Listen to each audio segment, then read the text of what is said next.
Right then, welcome back to the channel. Stephen Howson, 5 things that we learned watching Manchester United just about scrape by against Chelsea. First and foremost, I think this has got lost in the narrative. Fast out the traps. This has been lost in the narrative of everybody. United only won because Chelsea were down to 10 men, completely ignoring the fact that we had, 20-ish minutes or something of us having that 10-man or 1-man advantage. But United came out of the traps and stuck it on Chelsea from the first minute. And we absolutely deserved to go ahead. We absolutely created chances and we absolutely looked like we were going to win the game at 11v11. I think that's fair to say. Whether or not the game would have continued like that, because Fulham started like that, it would have been fair to assume that it could have crumbled from then. But we came out like a side that looked like they knew what they were doing. We looked like we knew every pass and every play from the start of the game. From Bayandier's willingness to go long early, that weren't all successful. 3 out of 18 were successful. To Sesko winning first contacts, he won 2 out of 2 aerial duels. And Mbuemo immediately looking for that running behind. Now, if you cast your minds back to when we signed him, or quickly after we signed him, I told you there was going to be a Sesko flick on for an Mbuemo chance where he runs off him. And we're already seeing that run. It suits both of their games perfectly. So really pleased to see that. First time we've properly really saw that open somebody up. And that's what I like to see. We were stretching Chelsea before they could settle. That directness forced the early chaos. And Mbuemo getting through, and obviously Sanchez getting sent off. It's inside, we might not have scored from that, but we absolutely created from that and caused havoc with it. Chelsea then made a ton of emergency substitutions. And at 11v10, we shifted to go wide and try and have a little bit more quality with our second phase stuff. Wing backs advanced, we got on the ball a little bit more, we recycled around the edge of the box. Bruno started cashing in, found himself higher up the pitch because we had the man advantage. Is that a benefit of 1 game a week? You're probably not allowed to say that now because United played against 10 men, so it was unfair, despite the fact that it's about as unarguable of a red card as you're ever going to see. Now, United look like they've got the legs to play at that tempo. I think that's one thing to say. The coordination seems like it's cleaner, possibly because of the gaps that we've got in between our games. The risk with that trademark fast start has always been how and when do you fade and what happens if you don't capitalise. Against Chelsea we did though. Bruno's opener, Casemiro's header, gave the scoreline the sort of backing that our play deserved.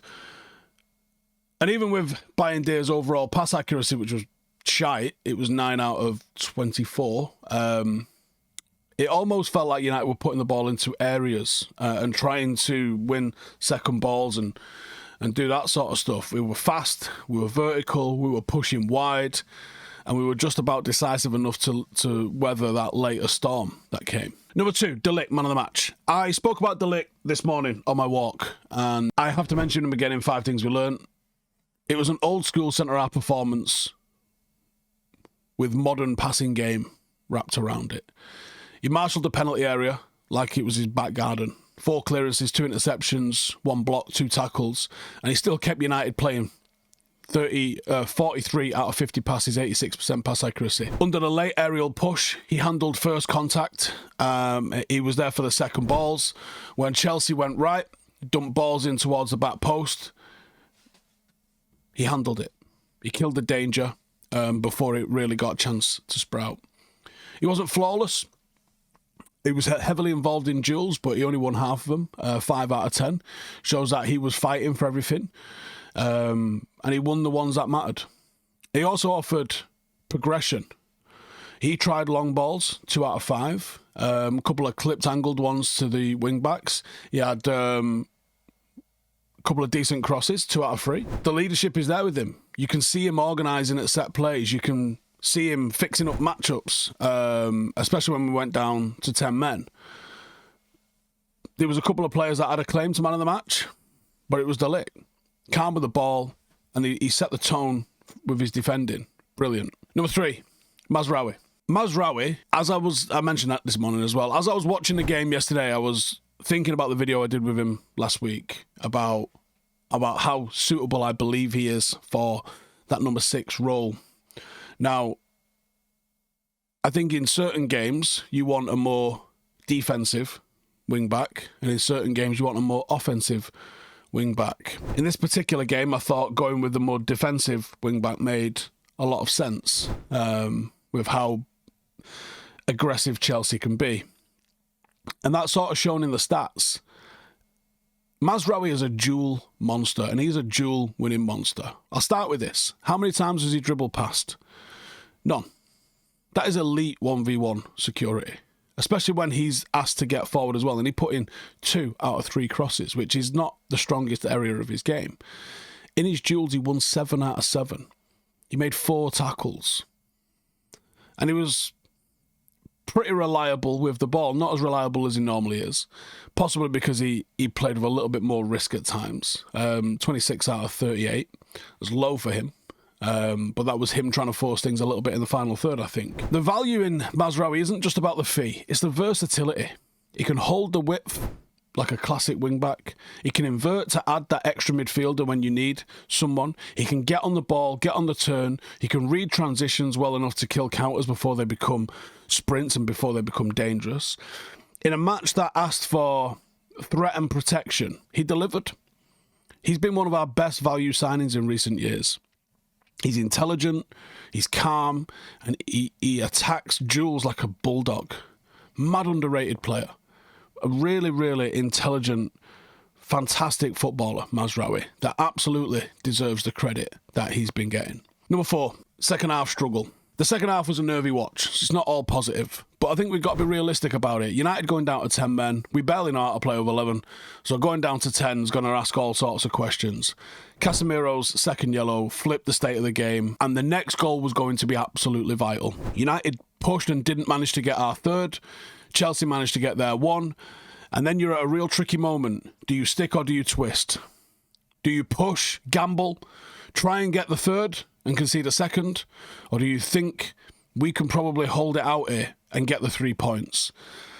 A more confident team might have gone for the kill. But you can't look at this Manchester United team right now and know that there's belief that we can score at anyone at any time, because we can't.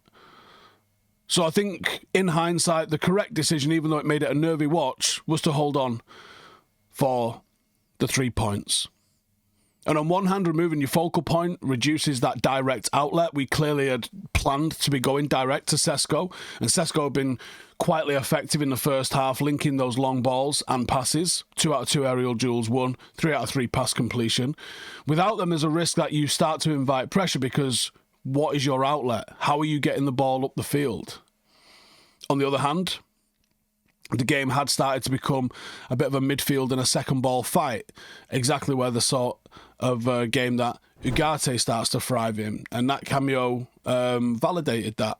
12 out of 14 passes, 3 tackles, 2 clearances, 1 block, 5 out of 10 duels. He helped shore up the midfield. He got touches on the cutbacks. He won messy 50-50s. He stopped the momentum that Chelsea was getting from snowballing. Could we have done it differently? Yeah, maybe. Maybe you keep the 9. You leave Sesko on. You introduce maybe a like-for-like a little bit sooner. You ask Bruno to drop a little bit deeper. You ask maybe one of the other forwards. You take Ahmad off, who wasn't having a good game of it. Maybe you go 5-3-1 out of possession. You preserve the outball with Sesko to pin Chelsea back. Maybe you just go Mbuemo and Sesko up top and pack the midfield a little bit. Flip the counter threat. Maybe you ask Dorgu to stay a little bit deeper, and then maybe the second that we win the ball back, you ask him to be that outlet that's going to stretch down the left-hand side. You keep Mbuemo and Sesko over to the right, and you use him over to the left. Chelsea can't cover both sides of the pitch at once with 10 men. Maybe you tweak set plays. You've got the likes of De Ligt. Maybe we should have put him on Chabala. But, you try and utilise the fact that you've got someone like a De Ligt that is effective at set plays. And maybe you utilise Ugarte at the front post, or where you're expecting second balls to land. Because the ability at set plays from United, for me, is It's woefully inadequate. And I'm hoping that's something that improves over the course of the season because of the amount of time that we get on the training ground. But, you know, given the immediate context and how quickly things change, hindsight's being 2020, we did the right thing because we got the win. Chelsea's right side was the wave. Reece James was what was hurting us. The pragmatism is a little bit understandable. You know, we looked like, and probably are, a team that's absolutely desperate for a positive result. And we got one. So you can't be too harsh on them. You know, maybe the lesson here is outlet management. Next time. Maybe scenario training. You know, maybe a bit more of a reliable outball that can relieve the pressure without conceding territory for 20 minutes straight, because I thought that if we'd have gone on another 10 minutes, we probably would have conceded and lost that 3 points that we'd worked so hard for in the first half. Number 5, Amad. Now, I don't know what's happened to Amad. There was some good and frustrating things about him all in the same package. The good is he is secure and I think he's coachable. He is so reliable with the ball. 25 out of 27 passes. That is very consistently what he brings to the table. He did a shift defensively, 2 tackles, 2 clearances, 1 interception. You know, in that 10v10 period, having someone calm on the ball can help you breathe. What was frustrating about him is the end product. He posted an XG of 0.031, didn't get a single shot on target, was offside twice, his crossing was only 1 for 3, long balls was only 1 for 3. You know, there was a lot of decent positions that he found himself in without managing to pull off a single clean action. And like I said, if you zoom out across the entire season so far, that's what Amad has been. Has he been disrupted by the arrival of Mbuemo? That's definitely playing in the position he'd probably prefer to play in. You know, he's always tidy, brave enough to show on the ball, technical enough to be able to keep it and find another red shirt. But he's got to bring in some conviction.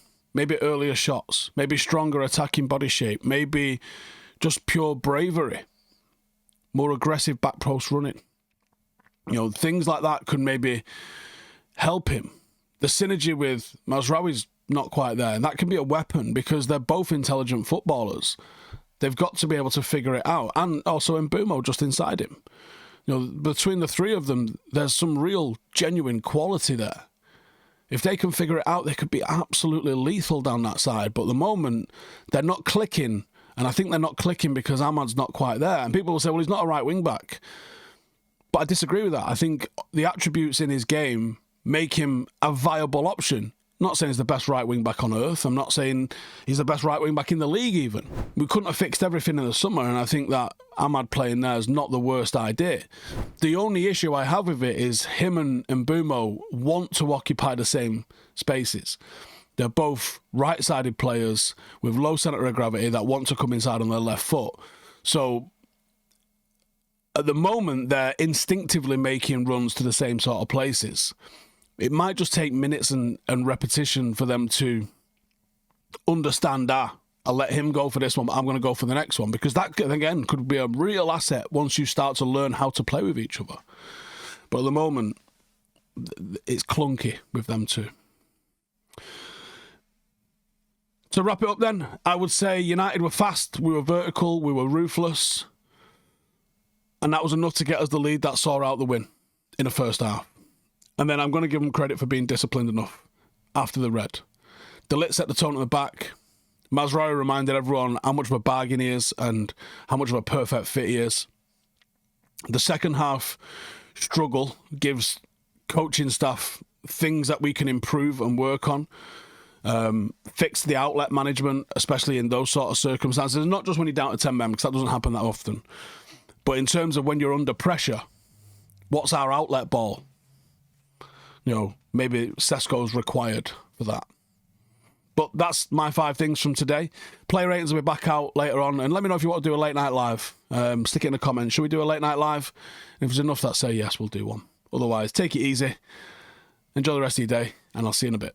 Laters. Hey, thank you for watching the video. If you are new around these parts, then don't forget to subscribe. My channel is proudly supported by my community on Patreon. If you'd like to get a little bit of extra content, a Discord group, meetups, 5-a-side games, weekly podcasts, behind the scenes, and even an occasional bit of transfer news as and when I get it, then for the price of a pint, you can show your appreciation for the content that we make and get some goodies for doing so as well. Check the link in the description or click the button right here. You'll also find all of my socials here too if you want to follow me on any of those platforms. Nice one.